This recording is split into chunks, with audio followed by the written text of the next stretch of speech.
Halo, selamat malam. Selamat datang di Sapa Indonesia Malam. Saudara, ex Kapolres Bima Kota AKBP Didik Putra Kuncoro jadi tersangka kasus peredaran atau pengedaran narkoba. Melalui kuasa hukum, mantan anak buahnya mengungkap AKBP Didik disebut menerima 1 miliar rupiah dari pengedar narkoba. Lalu bagaimana komitmen Polri untuk mengungkap jaringan narkoba yang menyeret AKBP Didik Kuncoro ini? Bagaimana juga penerapan efek jerahnya? Sapa Indonesia Malam juga akan menyoroti soal kemeriahan jelang perayaan Imlek di berbagai daerah, diantaranya berbagai festival, hiburan, hingga kuliner khas Imlek. Sorotan lainnya juga akan kami hadirkan dalam Sapa Indonesia Malam. Bersama saya Radi Saputro, kita jelang Sapa Indonesia Malam selengkapnya berikut ini.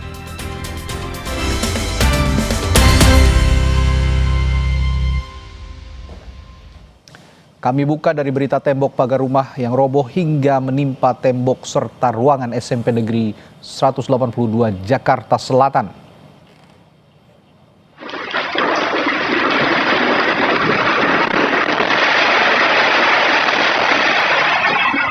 Tembok pagar rumah setinggi 5 meter lebih dengan panjang 65 meter roboh menimpa pagar sekolah. Puing tembok juga merusak salah satu ruangan SMP. Tidak ada korban jiwa dalam insiden ini karena sekolah dalam kondisi libur. Namun pemilik rumah berjanji akan bertanggung jawab memperbaiki pagar dan ruangan sekolah yang rusak. Petugas PPSU dikerahkan ke lokasi untuk mengangkat puing tembok agar tidak menutup aliran air yang tertutup.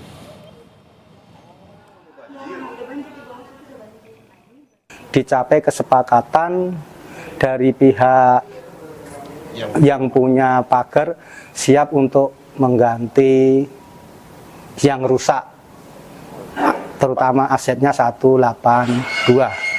Nah, untuk penanganan sementara ini dari PSU yang dikerahkan oleh dari kelurahan sudah berjalan. Yang diutamakan adalah pagar yang menimpa got agar tidak terjadi banjir.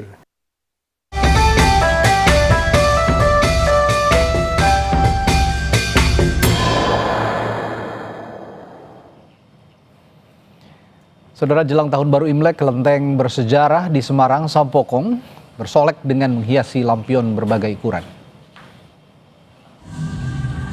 Tidak hanya berhias, kelenteng juga diramaikan panggung hiburan dan wisata kuliner. Kemeriahan kelenteng Sampokong diisi dengan berbagai hiburan mulai dari jatilan, barongsai, dan penampilan penyanyi Krisdayanti di malam hari. Perayaan Imlek di Sampokong diharapkan dapat memberikan semangat baru dan harmoni bagi masyarakat.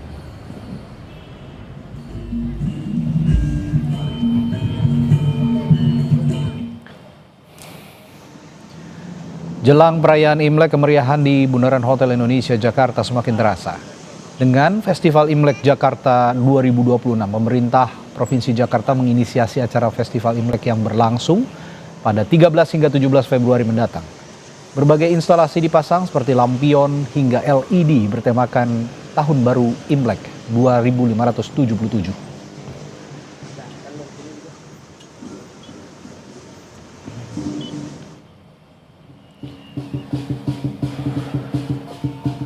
Sementara di Pontianak, Kalimantan Barat, pertunjukan naga bersinar dipersiapkan untuk menyambut malam Imlek dan Cap Gomeh 2026. Nantinya akan ada 49 replika naga bersinar yang berpartisipasi. Naga terpanjang yang sudah mendaftar panjangnya mencapai 118 meter. Tak hanya warga lokal, pertunjukan naga bersinar kerap jadi daya tarik wisatawan mancanegara.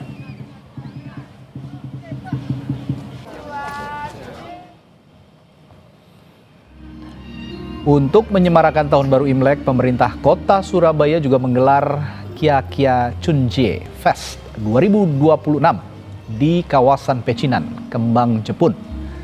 Chunjie Fest ini digelar digelar selama 3 hari mulai 14 hingga 16 Februari 2026. Festival ini menampilkan sejumlah pertunjukan budaya tradisional Tionghoa seperti barongsai dan wayang potehi. Selain itu juga ada sentra kuliner UMKM yang menyajikan berbagai makanan khas Tionghoa dan makanan khas Kota Surabaya. Chunjie Fest 2026 ini harmoni cinta dan budaya di Pecinan, Surabaya. Itu tagline kita malam hari ini. Kita tahun ini berkolaborasi dengan UMKM setempat. UMKM-nya berasal dari UMKM Kota Surabaya semuanya, terutama yang bertempat tinggal di sekitar kawasan Pecinan Surabaya. Dan kami ajak Anda melihat keseruan jelang perayaan Imlek kulineran di kawasan Pecinan Kia-Kia di Surabaya. Kita tanyakan jurnalis Kompas TV Nyoman Deni yang saat ini berada di sana. Nyoman, selain menyajikan budaya Tionghoa di kawasan Kia-Kia ini juga banyak makanan konon khas Tionghoa ya. Lalu kuliner apa saja yang harus dicoba jika kita ke Kia-Kia nih?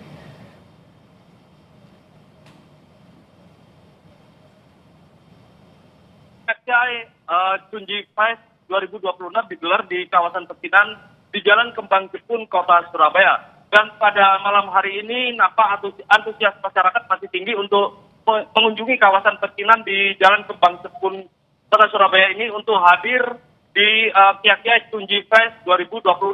Dan di Junji Fest 2026 ini memang selain menampilkan tradisi budaya Tionghoa seperti atraksi barongsai dan juga wayang potehi, warga juga antusias berburu kuliner khas Tionghoa. Dan memang cukup beragam kuliner yang ada di stand-stand UMKM di Junji Fest ini.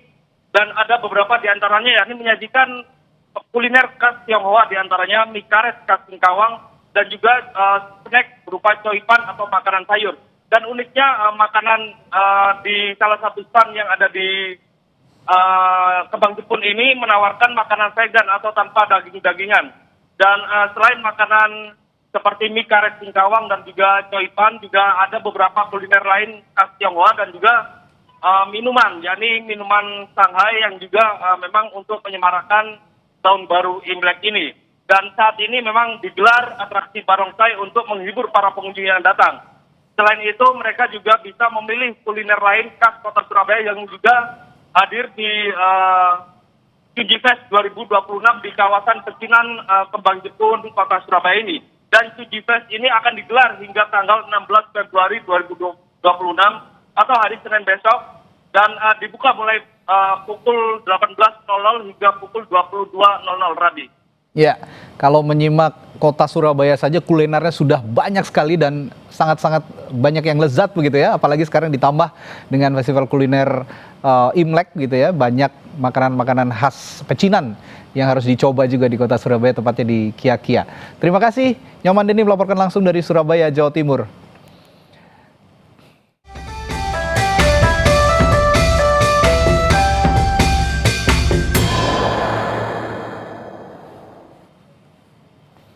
Kita ke sorotan lain, saudara. Kapal penumpang KM Cahaya Intan Celebes karam di perairan Teluk Bone, Kabupaten Bombana, Sulawesi Tenggara. 20 orang penumpang dan kru kapal berhasil diselamatkan oleh nelayan yang melintas.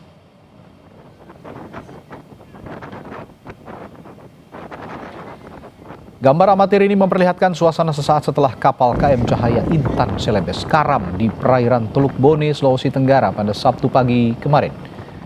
Para penumpang yang ada di dalam kapal dan kru kapal terombang-ambing di laut saat berupaya menyelamatkan diri usai kapal yang mereka tumpangi karam. KM karam usai dihantam cuaca ekstrim berupa angin kencang dan gelombang tinggi. Kapal sebelumnya bertolak dari Pelabuhan Bajo menuju Kecamatan Poleang, dan seluruh penumpang dan kru selamat langsung dievakuasi ke Puskesmas Boe Pinang, Kecamatan Poleang, Kabupaten Bombana. Mengalami kebocoran pada lambung akibat dihantam gelombang yang besar serta angin kencang ya. Seluruh penumpang dievakuasi oleh kapal gaib tersebut karena kapal Celebes itu mengalami kebocoran dan tenggelam. Saudara, seorang polisi yang bertugas di Polda Papua diamuk warga. Polisi tersebut diamuk warga karena diduga menembak warga sipil di distrik Heram, Kota Jayapura.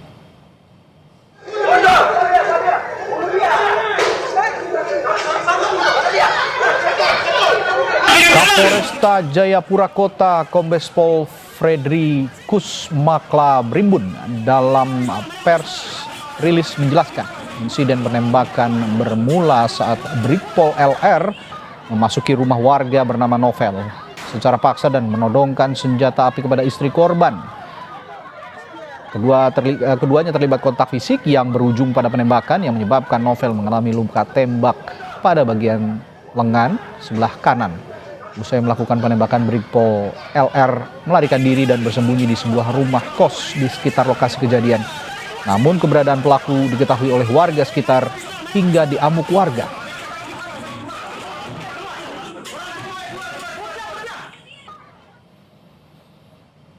Kapolresta Jayapura Kota Kombes Fredrikus Makla Rimbun dalam rilis yang diterima Kompas TV menegaskan, tindakan yang dilakukan oleh oknum tersebut tidak mencerminkan sikap dan nilai-nilai institusi Polri. Yang bersangkutan telah diamankan, termasuk barang bukti berupa senjata api dan amunisi, serta telah diserahkan pada Propam Polda Papua untuk penanganan lebih lanjut.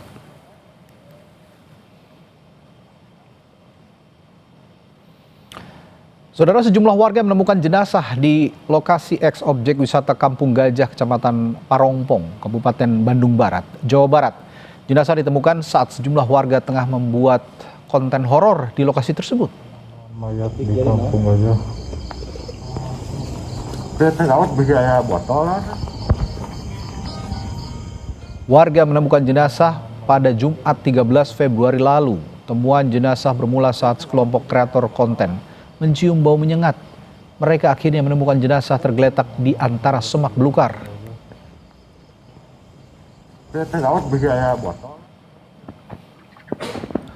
Polisi mengidentifikasi jenazah yang ditemukan di Kampung Gajah adalah seorang pelajar laki-laki asal Garut berusia 14 tahun. Sabtu malam polisi menangkap dua pelaku di Desa Banyuresmi, Kabupaten Garut. Keduanya adalah pelajar SMP yakni YA berusia 16 tahun dan AP berusia 17 tahun. Polisi mengungkap dendam karena memutuskan hubungan pertemanan jadi alasan pelaku YA sebagai eksekutor utama membunuh korban. Pelaku dan korban ini memang sudah saling mengenal. Akhirnya korban dipindahkan ke daerah Bandung. Pelaku akhirnya tetap sering bertemu, walaupun jaraknya jauh, tetap bertemu. Sampai akhirnya pelaku benar-benar sangat kesal dan dendam pada saat korban memang memberikan pernyataan sikap lah kalau sudah tidak berteman lagi dengan si pelaku. Sehingga itu yang membuat kesal. Akhirnya dia berangkat menuju ke Garut dengan memang niat untuk menghabisi korban, seperti itu. Saudara, diduga terima uang miliaran rupiah dari bandar narkoba, ex-Kapolres Bima jadi tersangka. Ex-Kapolres Bima Kota jadi tersangka. Kami punya bahasan soal ini setelah jeda di Sapa Indonesia Malam.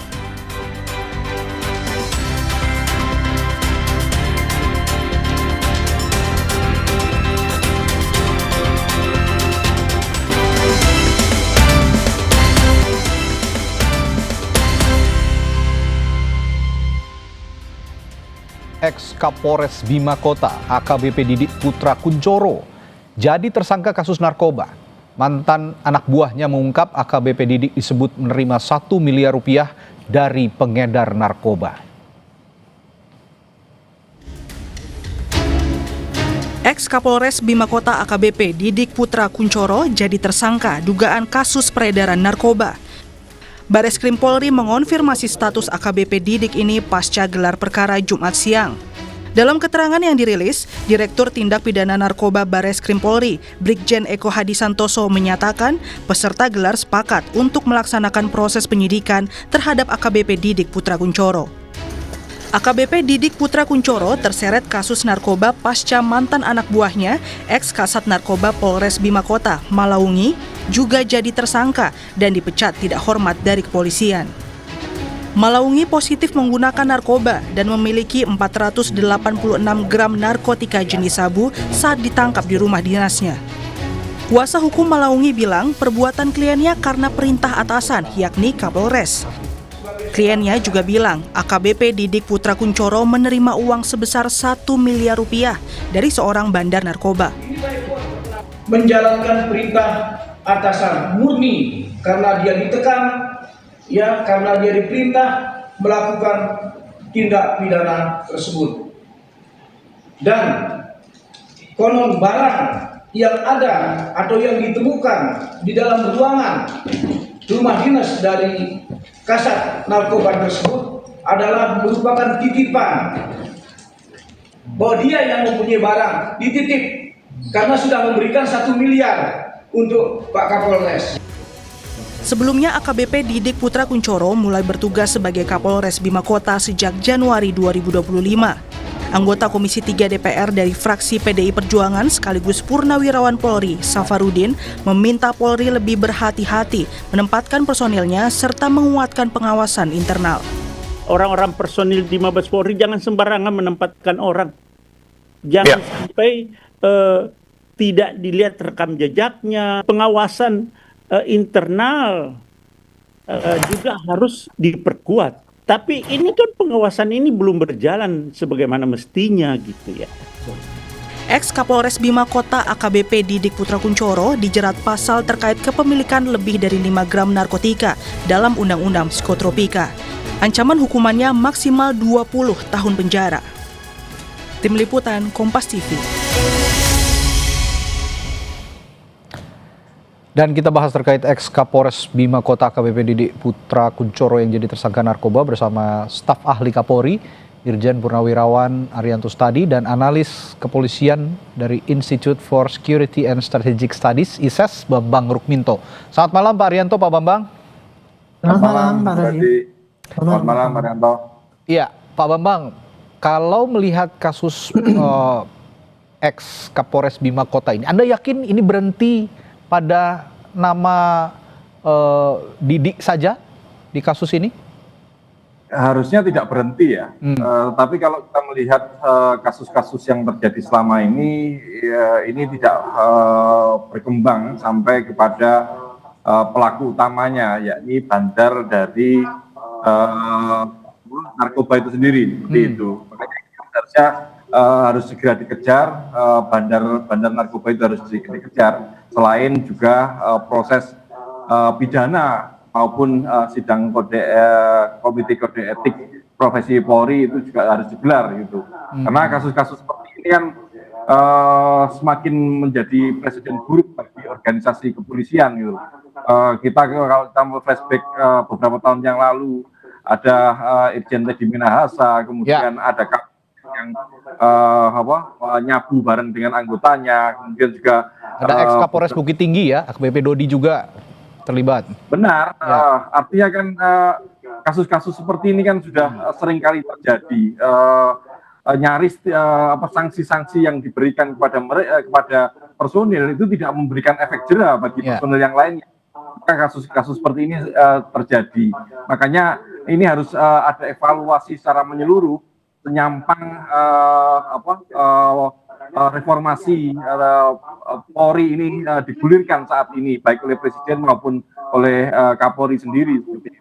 Kalau tidak, hal ini hanya masalah waktu saja, hanya masalah apes atau tidak apes saja gitu. Dan karena kalau kita melihat kasus ini terbongkar dari pengakuan Kasat Narkoba, merasa ditekan dan yang lain-lainnya, ini juga harus dibentuk semacam whistleblower system ya bagi internal untuk mengadu dan untuk melindungi mereka. Karena relasi kuasa antara atasan dan bawahan ini sangat kuat. Kalau ini bisa terjadi, dimungkinkan itu dibentuk mekanisme whistleblower terkait dengan pelanggaran-pelanggaran di internal, ini akan menjadi langkah terobosan yang progresif terkait dengan reformasi Polri. Kalau Polri kemarin menyampaikan bahwa yang diperlukan adalah reformasi kultural, ini harus dijadikan momentum terbenar. Seperti itu. Baik, ya Pak Arianto, Pak Bambang meyakini tidak berhenti di AKBP Didik saja. Ini sepertinya sistemik karena ya sebelumnya kita tahu ada Teddy Minahasa, sebelumnya ada ex-Kapolres Bukit Tinggi yang juga memiliki kasus serupa, yakni bekerja sama dengan bandar narkoba. Lalu dengan fenomena seperti ini, apa yang bisa Anda berikan masukan kepada Kapolri nanti untuk mencegah kasus serupa terjadi? Ya, ini merupakan tamparan besar ya. Polri kan sudah dituntut suruh reformasi. Kemarin itu kita sudah sumpah serapah, ikrar malam-malam untuk bisa polisi yang baik, dipimpin oleh Kapolri ya. tapi yang di lapangan itu masih nggak kapok-kapok gitu ya. Dan saya yakin itu yang Kapolres ini yang ketemu aja. Masih banyak lagi oknum-oknum yang lain yang masih bermain dengan bandar narkoba itu. Saya yakin, karena saya dulu pernah di narkoba ya. Narkoba itu memang begitu ya, sangat iming-imingnya sangat besar sekali. Godaannya sangat tinggi ya, Pak Arianto ya? Sangat tinggi sekali, dan transaksinya tuh uangnya kan miliaran kan gitu ya. Itu makanya itu sekarang job di narkoba itu jadi rebutan itu oleh polisi itu. Nah, makanya itu saya nyarankan ya ini mestinya ya, ini sudah jelas, sudah kita wanti-wanti saja, mereka mesti tidak kapok kan gitu kan. Nah, makanya saran saya nomor 1, orang-orang yang terlibat kayak gitu tuh nggak usah proses lama-lama, langsung pecat dari itu juga, diumumkan di depan publik, dilepas bajunya, dan kemudian pidananya dikejar, kemudian disita semua, dan kemudian jaringannya juga diungkap itu yang nyogok itu. Itu mudah itu Pak, ya, kalau nangkep jaringan yang nyogok itu. Ya, namanya narkoba itu ya, itu bisa berlangsung apabila diizinkan oleh polisi atau aparat. Itu sudah dalil. Jadi sekarang ini ya, kalau kemarin kan kita ada reformasi itu, kalau ada yang saran kalau kok bisa polisi itu dibubarkan semua, ganti polisi yang baru ya. Nah, kalau saya nyarankan khusus untuk narkoba ini ya, Kapolri menerapkan pengawasan yang khusus untuk Direktorat Narkoba dan juga Reserse. Karena polisi itu yang paling besar sekali terjadi penyimpangan dan bikin malu polisi itu ya di Reserse dan di narkoba khususnya. Makanya pengawasan khusus itu harus ekstra. Jangan sama dengan polisi-polisi yang lain. Harus keras dan kemudian transparan, dan itu tadi Pak whistleblower tadi karena seriusnya itu harus model khusus itu. Itu. Karena godaannya sangat tinggi seperti yang diutarakan oleh Pak Arianto tadi, ya pengawasannya juga harus lebih dipelototi lagi, harus benar-benar dipelototi ya kinerja-kinerja Kapolres yang bekerja sama dengan kasus-kasus narkoba ini. Sistem pengawasannya khusus untuk pelaku, untuk polisi narkoba itu spesial, jangan pengawasan biasa-biasa para ngomong-ngomong pengawasan khusus ini, Pak Bambang, Anda yakin tingkatan di atas Polres dalam hal ini Polda NTB sama sekali tidak mencium gelagat-gelagat negatif dari seorang mantan Kapolres Bima ini? Ya, faktanya pengungkapan kasus Marlaungi ini juga dari Polda, artinya Polda sebenarnya sudah paham ada kejanggalan-kejanggalan di level Polres seperti itu. Hanya saja kan ini kadang-kadang terkait dengan adanya hierarki ya.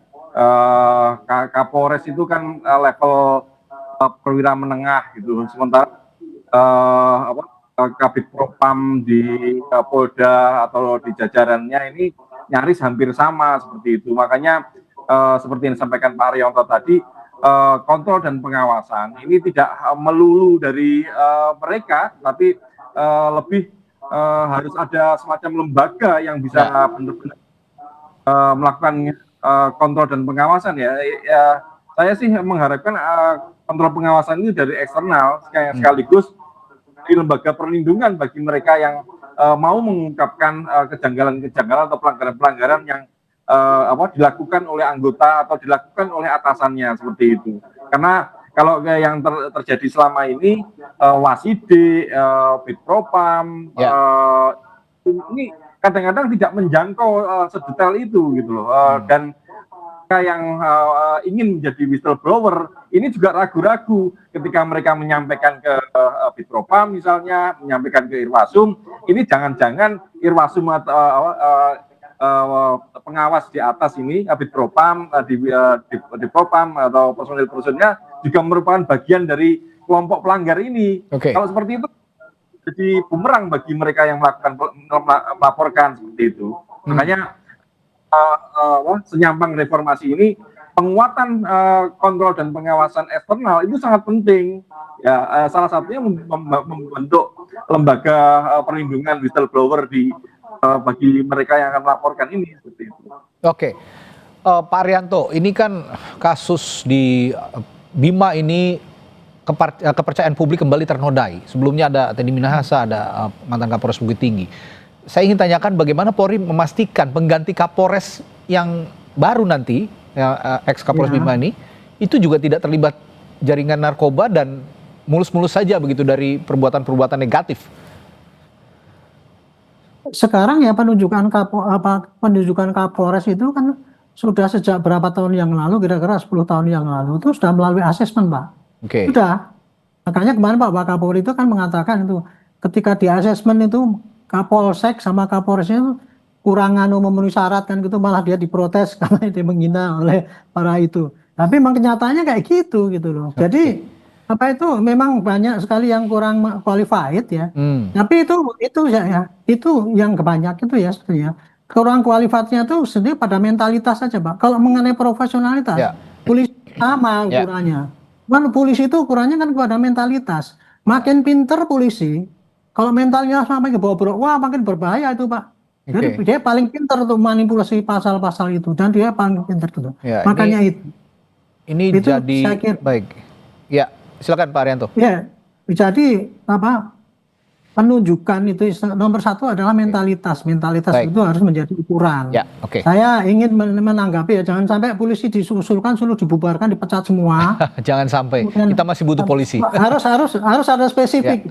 Yang nomor satu yang dipecat itu adalah yang di narkoba itu. Yang model kayak gini ini harusnya langsung dipecat semua, ganti yang baik-baik. Itu barangkali itu agak masuk akal itu, Pak. Kalau polisi semua dipecati nggak bisa itu, karena nggak semua polisi ada di narkoba yang bisa berbuat curang itu, nggak bisa banyak yang baik gitu. Nah, sedangkan ini yang di tempat narkoba ini kurang ajar sekali, udah dikasih tahu gitu, dia nggak mikir institusinya, dia masih keluarganya juga ikut-ikut, itu kan keterlaluan. Orang kayak gitu tuh nggak pantas sudah di polisi lagi gitu. Saya kira itu aja yang harus ini yang harus juga transparan ya, proses terhadap penegakan hukum terhadap ex Kapolres Bima ini juga harus benar-benar dilihat publik, sehingga publik juga trust-nya tidak akan terus memudar untuk Polri.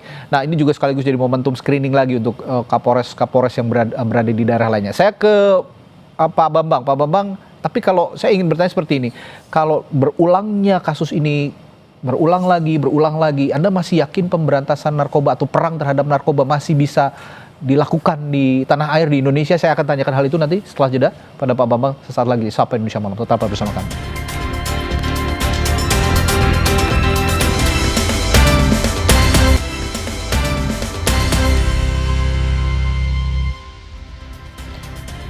Ya, peristiwa terlibatnya mantan Kapolres Bima ini menjadi momentum untuk bersih-bersih ya, sekaligus juga momentum untuk screening lagi para Kapolres yang ada di daerah untuk bisa menjalankan tugasnya dengan baik, alih-alih bekerja sama dengan para penjahat, apalagi bandar narkoba begitu ya. Nah, saya tadi ke Pak Bambang sempat menanyakan tapi ya, dengan peristiwa-peristiwa ini yang kembali terulang begitu, apakah Anda yakin perang terhadap narkoba di Indonesia ini masih bisa diyakini bisa berjalan dengan baik, Pak Bambang? Ya, optimisme itu tetap harus dijaga ya. Bagaimanapun juga, kejahatan narkoba adalah musuh bersama, musuh bangsa gitu. Maka optimisme itu harus tetap dijaga, dan nyampang itu kepolisian itu harus membangun sistem yang lebih baik gitu. Karena kalau tidak, resikonya akan seperti ini terulang-terulang. Ya, silakan bisa minum dulu Pak Bambang, mungkin ada masalah dengan tenggorokan, bisa minum dulu. Saya ke Pak Arianto dulu untuk nanti kembali ke Pak Bambang. Pak Arianto, sebelum saya ke Pak Bambang lagi, ini kan ya tadi sebenarnya sama saja pertanyaannya, jika ini kembali terulang begitu, apa yang bisa diyakinkan Polri kepada publik bahwa perang terhadap narkoba di Indonesia ini masih bisa dilakukan sebenarnya?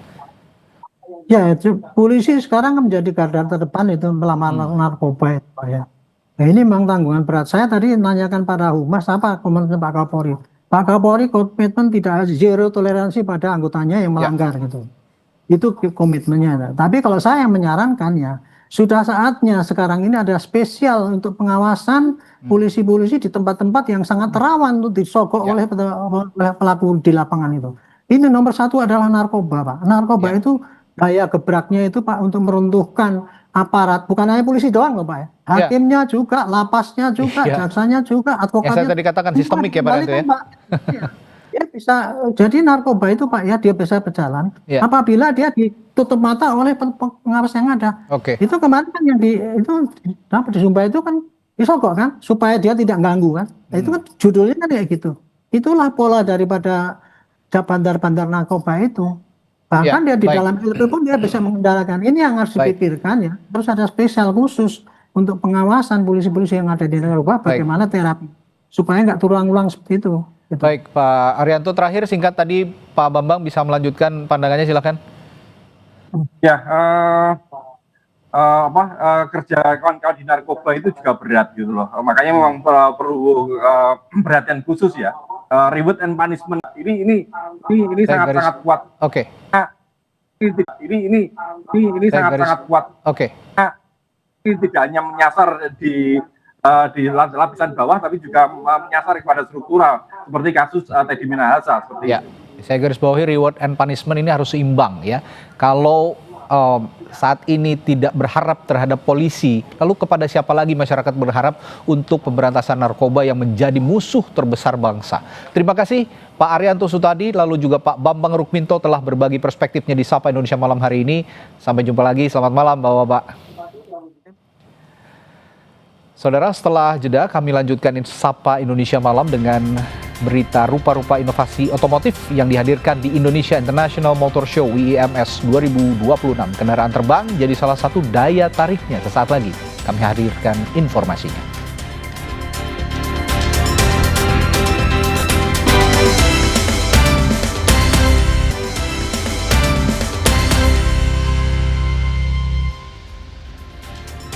Saudara, stand up komedi Indonesia kembali hadir mencari komika juara selanjutnya. Dewan juri akan memilih para finalis Suci 12 dari 27 komika yang lolos babak audisi bersama 2.400 peserta online dan offline.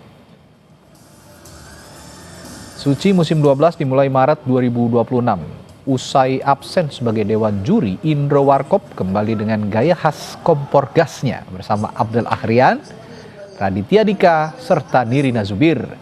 Direktur Utama Kompas TV Rosiana Silalahi mengungkap kebanggaan karena stand up komedi Indonesia berjalan hingga ke-12 kalinya di Kompas TV. Program yang melahirkan komika bertalenta bukan hanya stand up, tapi menambah atau merambah ke industri hiburan lainnya, seperti film. Karena hanya Kompas TV, mereka main film, mereka podcaster, mereka influencer, dan yang tidak kalah penting dan sangat membanggakan, alumni Suci Kompas TV itu bahkan bisa menjadi sutradara, penulis film, produser film. Artinya Suci membuka jalan bagi mereka untuk menjadi faktor yang sangat dominan di dunia hiburan. Saudara, hari ini merupakan hari terakhir gelaran Indonesia International Motor Show atau IIMS 2026. Di antara banyak ragam inovasi otomotif yang cukup menyedot perhatian pengunjung adalah mobil terbang. Berikut liputan jurnalis Kompas TV Putri Oktaviani dan juru kamera Muhammad Zamzari yang sudah kami rekam sebelumnya.